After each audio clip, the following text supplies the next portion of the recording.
If you saw my live stream, you saw my initial reactions to this amazing move, but Juan Soto is on his way to the New York Mets. If anyone was watching that live stream, I apologize for the bad audio. There was a problem with the mic and the camera, and I was trying to live stream for the first time, and things weren't right. So I will figure that stuff out going forward. But for the New York Mets, they have made the biggest move of the offseason, which was bringing in Juan Soto. It all worked out very nicely for this team, and we now know that going forward, this is going to be the new case. And you know what? The Mets are not done. The Mets are just this was just one move. They are not done. There's going to be a lot more to see from the New York Mets. Roll the music.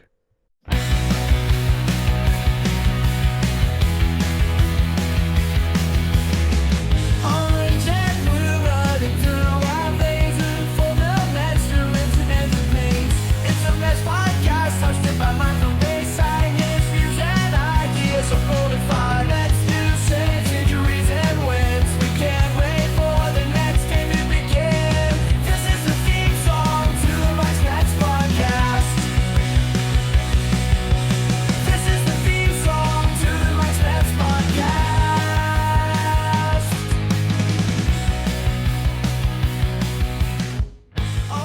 Welcome to Mike's Mets Podcast. I'm your host, Mike Pashota, and a very happy Monday to all us Mets fans. We've done it, or the Mets did it really.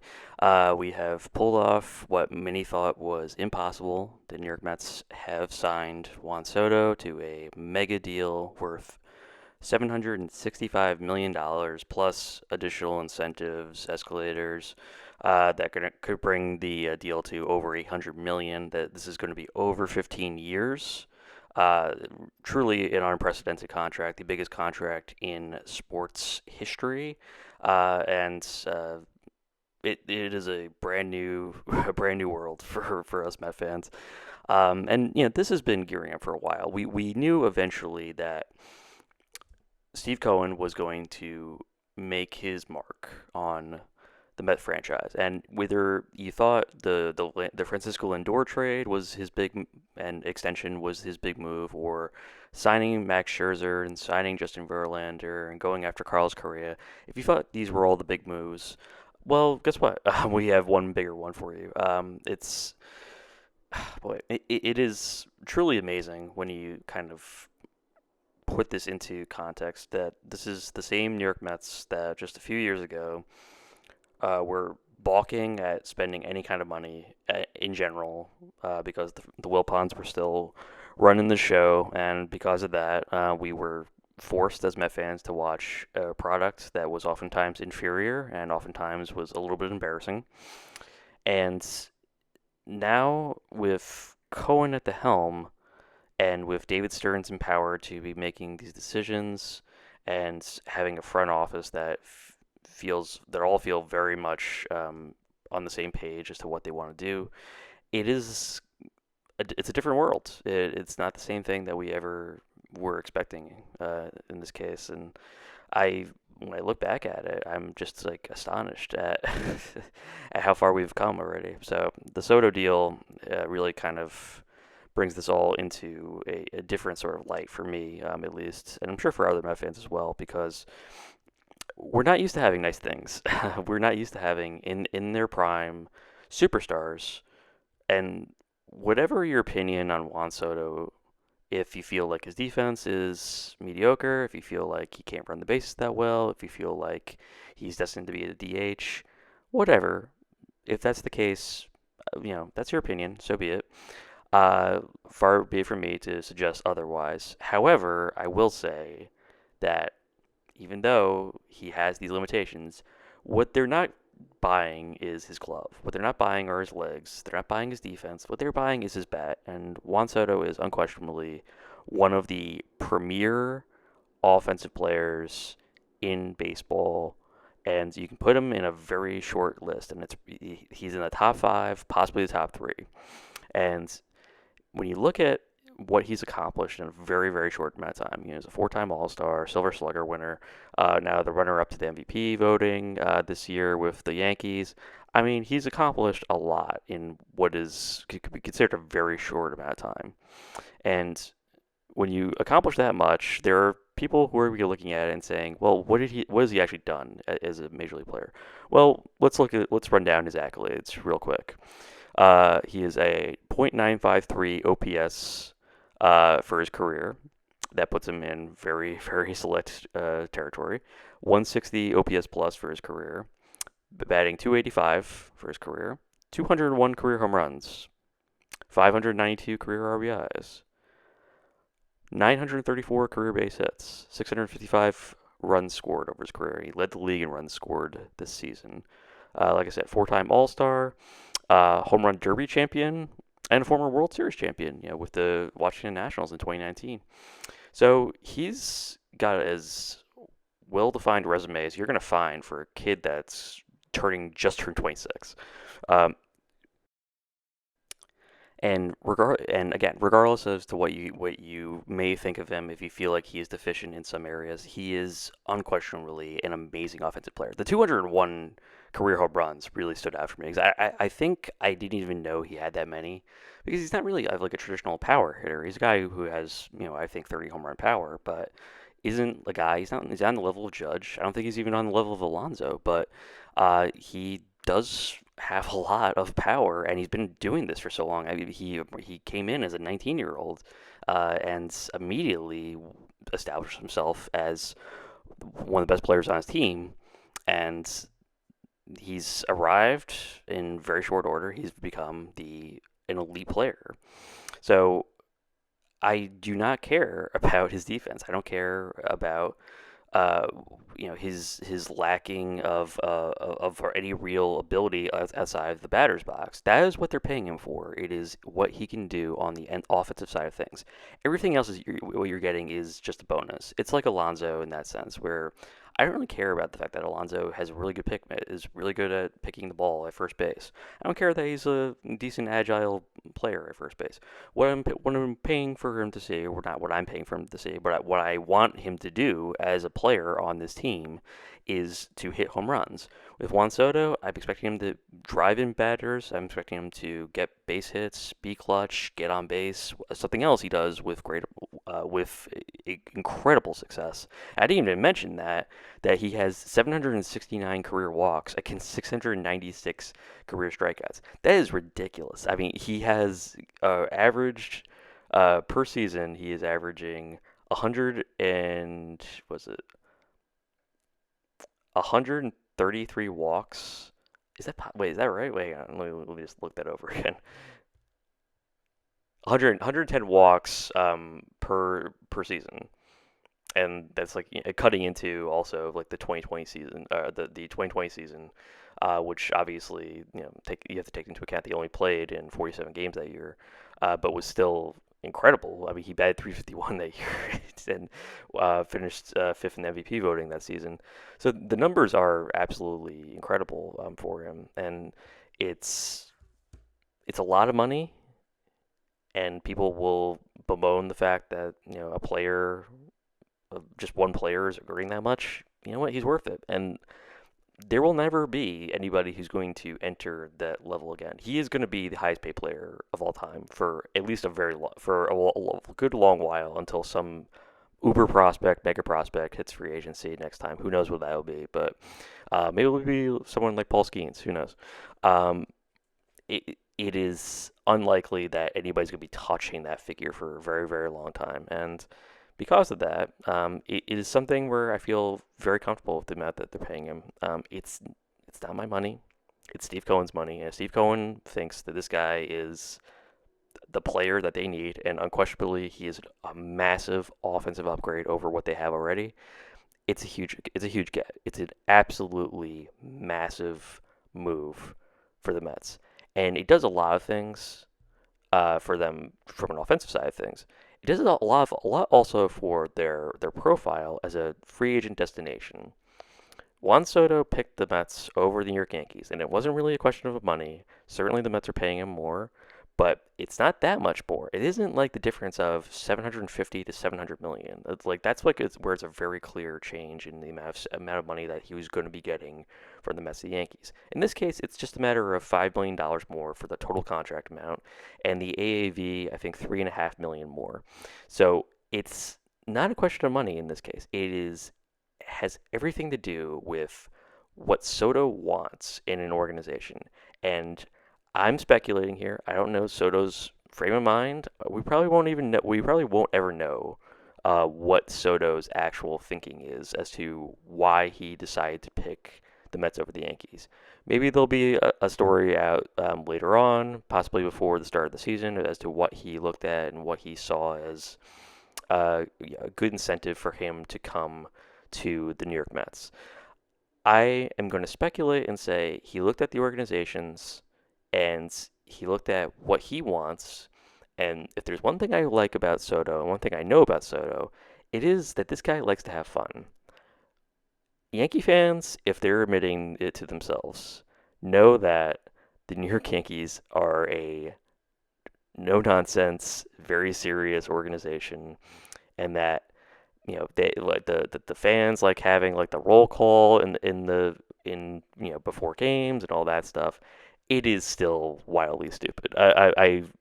But that is it. Like that is as far as this organization gets into embracing what has become a less serious, more fun taking approach that a lot of the younger stars are having are taking right now, and it's not just the the bat flip celebrations and the crazy and the fun little dugout celebrations that they have.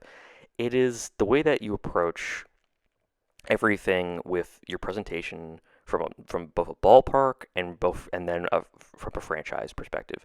And unquestionably, the Mets are just a much more fun destination. The vibes, as they say, are immaculate. And you can make fun of that. You can say, like, oh, is that all you're bringing to the table? Vibes? It's a big thing. It's why people choose to go live places that are, if you had the choice to live in Moscow or like let's say like LA, you would pick LA because the vibes are just better there. This is not to say that the New York Yankees are the baseball equivalent of Moscow. I might think that, but it's not the case. We know that for sure. But it is something. It definitely does play into how free agents pick their destinations, and it's not just a team thing. It is oftentimes how they envision themselves living. And because it could be something like where the Toronto Blue Jays were going to be offering massive amount of money, and I think I forget what the total figure was for the Blue Jays. I don't know they might have even announced that out of just like sheer like embarrassment of like what their total was, which I'm going to say was a lot less probably. Um, you know, the Blue Jays were theoretically involved in these free agent discussions, but he was never going to go to Toronto. I mean, it just was never in the cards. As much as he might be tight with Vlad Guerrero Jr., I don't think he had any intention of ever going there. And I think even though he just like became a blood enemy of half the city, he really does like New York. And everybody is going to be very interested in the way that this all plays out with the Mets and Yankees and how the Yankee fans are going to respond. Which is I'll make a prediction right now. It's not going to go well. It's going to be pretty ugly. Yankee fans not famously known for their sympathetic approach to how when someone leaves them, it just doesn't happen that often. And I mean, I can really think of very few situations where a Yankee star has ever left for another destination, much less the Mets, which never happens. We recently had Luis Severino, that was one thing, but Severino was not in his prime superstar.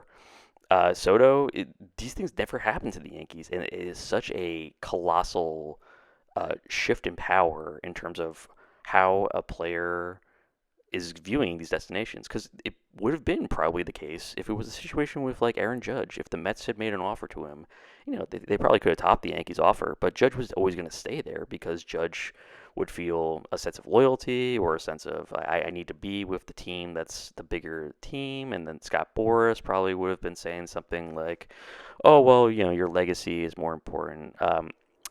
These are all things that are no longer play in as much as people would like them to think that they get played into what a player is thinking about now. What a player is thinking about now is, can I get my money? How much money can I get?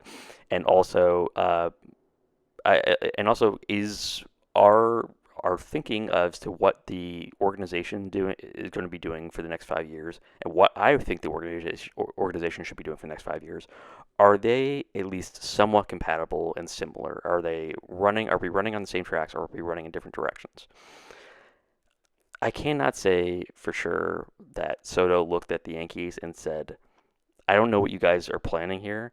From an outside perspective, it definitely does look like that because with the more I look at the Yankees and I look at their roster, it just looked like a complete like it was a joke. I mean, it was a joke. They had a lot of guys making money that are not really and are still on the payroll. Nothing's changed there, and are not like quality players. It's the same. It's and it's like you can look at Marcus Stroman, Carlos Rodon, uh, Anthony Rizzo, and it just keeps on going over and over again. DJ LeMahieu, and they have a lot of problems in a lot of different areas.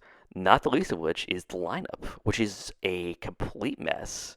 They don't have anybody who can really step up, and the thought has to occur to someone like Soto is to say, okay, if I sign with you guys, what else are you going to be putting around me? Because right, as far as I can see right now, it is Aaron Judge, Jazz Chisholm, Austin Wells behind the plate.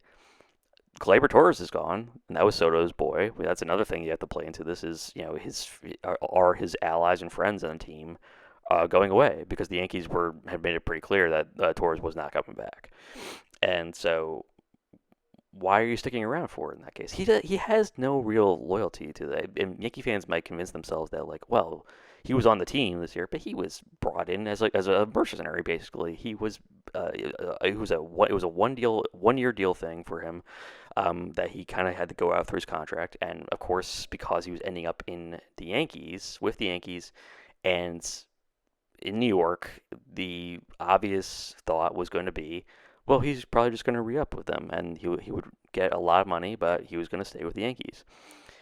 The fact that he didn't go that route and opted to explore free agency and made the opening for the Mets to come in and sign him makes me think that he just had no intention to ever come back to the Yankees. And while he might have felt comfortable and secure there, I think his intention was always to go to the Mets, and that this was a flirtation that had been going on for years because he just played in the Mets division, and they were always going to be on his radar, and vice versa.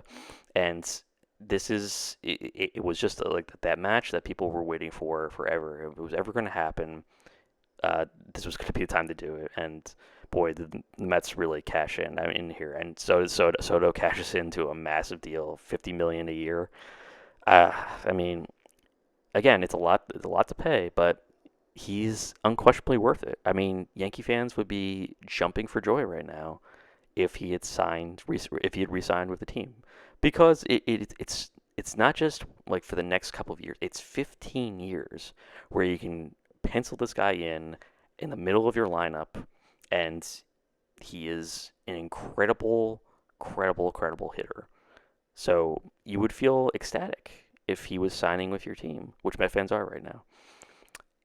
The more the Yankees fans are, I'm going to keep looking at this stuff because I find it hilarious. The more it continues to happen, I continue to see the Yankee fans posting like stuff like, "Oh, well, feel like this is just going to be like another Stanton type deal in a few years, and glad you got DH, great, and like it's not going to do that much. You overpaid for him." I I just kind of like sit back and laugh because it would not be the case if he had just re-signed with the Yankees. They would be going out of their minds, and and Met fans would have to eat crow that we were not able to secure Soto. In this case, it's the opposite. We can definitely mock and throw as much shade as we want towards the Yankees because it's the complete.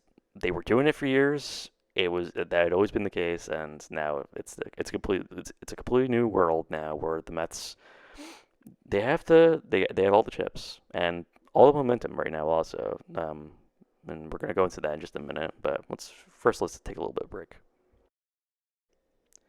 Okay, we're back, and like I teased in my intro here, I think the Mets are not done by a long shot. I think this was just the opening salvo for what is going to be an amazing run here in this offseason.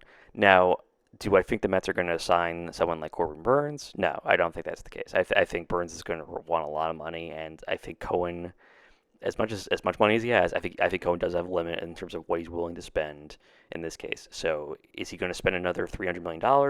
Probably not the case. I do think Pete Alonso is going to come back to the Mets because you really have to look at the Soto signing for what it is, which is, I said this before, it is a real wake up call to other free agents that the Mets are now a preeminent free agent destination. That everybody can look at Juan Soto as a guy who kind of changed up the game and said, "I'm going to go to the Mets when I have the option to stay with the Yankees. I'm going to go to the Mets," and it is something that does play. It's something that people are not used to expecting. And if Alonso was looking at a reason to stick around, hey, we just got a guy who's going to free up you in the lineup. We're going to put this guy in the middle of the lineup. You're going to have a guy constantly on base for you to knock in, and also it's going to take a lot of pressure off you because whatever you sign is going to be minuscule to what Soda signed for.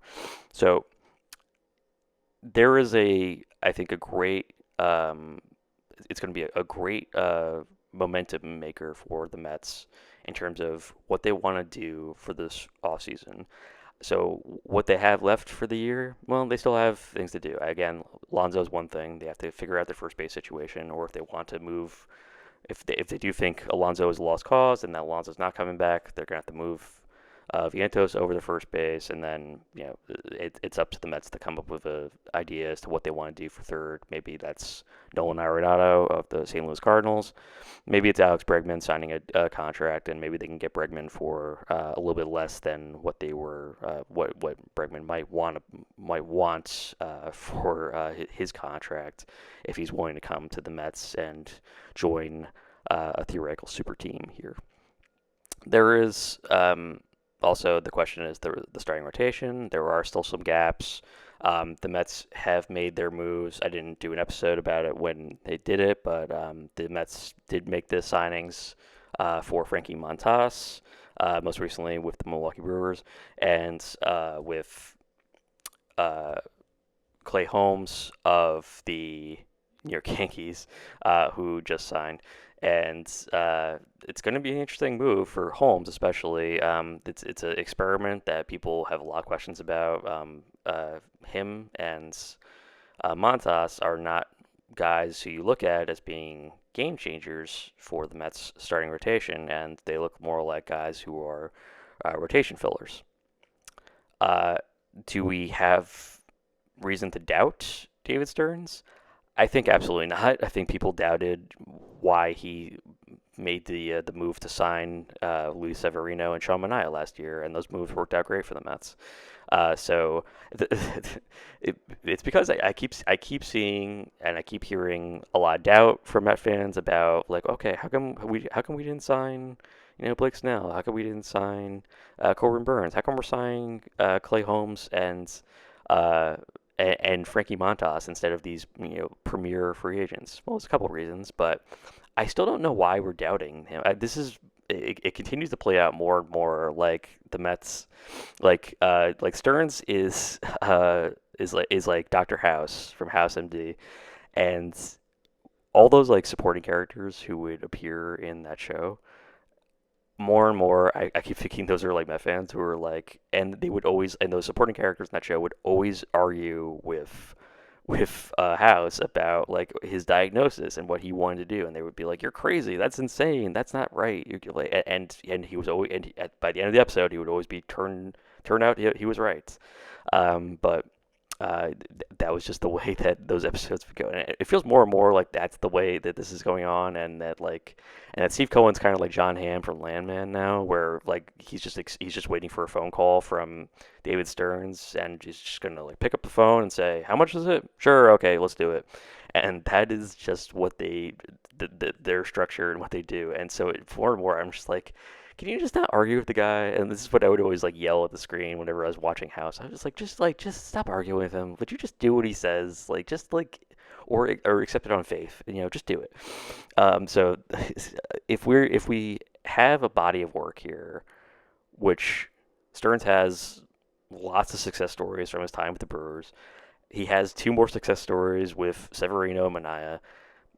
So do I have reason to doubt that Montas and Khalil Holmes might not work out? Absolutely not. I feel more confident than ever that those guys are going to be successes in whatever role that they end up playing. And if it's something like where the experiment with bringing Clay Holmes to the starting rotation fails, okay, all right, no problem. Really no skin off our nose. They'll just bring him over to the bullpen in that case. I think that's the worst case scenario. Is just that if he doesn't work out for him as a starter, just send him over to the bullpen, and where they could always use some help. So I don't have any problems with that. So those are two rotation moves. I think they still probably have a couple of more moves. I think Sean Manaea will be back because Juan Manaea, I think, really loved his time here in New York, and they have every intention of bringing him back.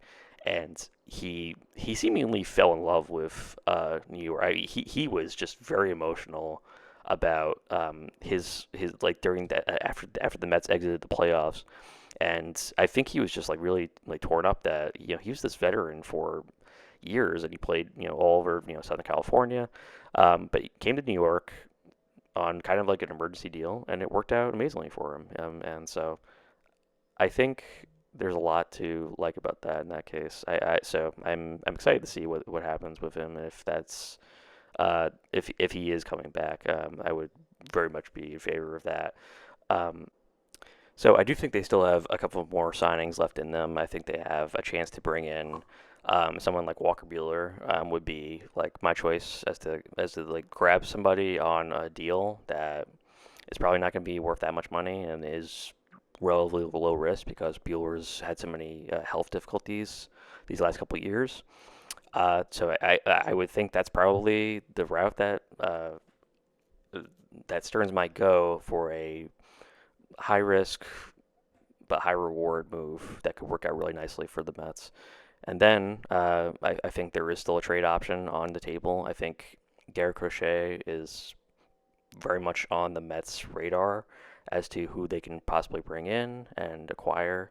So adding him into this mix would be a great move on their part, in my opinion. Crochet, I gone into this in another episode, but Crochet just otherworldly great stuff, and a guy who can be a frontline starter for this team, and and if not an ace, at least a very effective pitcher for them. So pay attention to that, and what the White Sox have required is three top prospects. I think the Mets have prospects to spare in this case. It would be probably something in the they could probably get it would probably require Acuna being part of it, maybe someone like Ronnie Mauricio, and then maybe at least one top tier starting pitcher. Wouldn't be Brandon Sproat, but maybe someone like Blake Tidwell. There's a possibility. Maybe a Christian Scott also going in that deal. Who knows? But they do have young players who would be or who are intriguing trade chips, and I think you could get a deal done with the White Sox, a team that just really needs young players and potential young impact players. Someone like Acuna or Mauricio, maybe even Brett Beatty as a potential trade option also in this case. So look for that also. And then the Mets are going to be really big on Roki Sasaki. And make no question, again, this goes back to the Soto signing. Everybody's going to be standing up and paying attention to the Mets right now. The Mets have the momentum with the Soto signing, and there are a lot of teams who are going to take the calls from the Mets or a lot of players that might be taking the calls from the Mets that may not have in the past, because they are looking at it and saying, okay, well, it's good enough for Juan Soto, and that team did just come 2 wins away from the World Series. It's worth exploring, and so I think Sasaki and Sasaki's management are going to be listening firmly to what the Mets are going to be offering here, so that it is potentially something to factor in there as well. So keep an eye on that. And then there's also bullpen work to be done in this case. They still have guys that they can bring in. The Met bullpen sneakily good. I like they do have like pieces in here that make it very interesting. And they have They still have Jose Budo as a guy who they can swing back and forth between the bullpen and the starting rotation. They also have exciting young relievers, guys that I don't think people were expecting to be as impactful as they were, but it worked out very nicely for them. Guys like Daniel Nunez, who was terrific in that very brief run that he had, 25 games before he got hurt. So they're looking at him as a potential addition to that bullpen, and Budo, and if they can possibly fit him in also, Huascar Brazaban, who didn't really, I think, have enough time to establish himself as a impact reliever. And of course, there's still Tyler McGill hanging around. They don't really know what they're going to do with McGill either. So we'll see if McGill factors into the starting rotation plans, or if maybe there's a chance that they can move him to the bullpen as well. So there's still a lot to do, but the Mets are still nowhere close to done. So if you're waiting for the Mets to get stingy or get start clutching the money a little bit tighter, it's not the case. When Soto has agreed to come to your team, you don't stop. You don't stop right there. You need to start doing more, and this is where having a really good young executive like David Stearns, it does play into what the Mets player personnel moves can be really good here. And again, this was a great series of moves that he made last year that paid off really well. And so if he has the option to go after, and he's been given sort of a blank check by Cohen to go after the guys that he wants to go after and bring in, it could lead to a huge offseason for the Mets. And it's important to remember that it's not just the most expensive players that you bring. It's not just the most high profile ones. It's the ones that fit correctly for this team. We have seen them in the past just go after the top fish that were waiting for to be gotten here. It never worked out. If it was Max Scherzer, if it was Justin Verlander, if it was Carlos Correa, those moves never worked out because they were not right fits in this case. And I think the absolute right fit is the guys that Stern's going to be targeting, the guys who are probably a little less known, but are going to fit into this team really well. And I think this team has a tremendous nucleus of young talent, veteran talent, guys who are all on the same page, a really good manager and Carlos Mendoza, again, a great executive in David Stearns leading that front office, and an owner who knows exactly what he's supposed to do, which is just go after the top free agents like Juan Soto and pay the checks that he needs to be paying. And so I think we are headed towards an amazing offseason. This was just the first moment in what is going to be an offseason that really establishes the Mets as a huge contender and continues to flip the balance of power in New York City from the Yankees over to the New York Mets.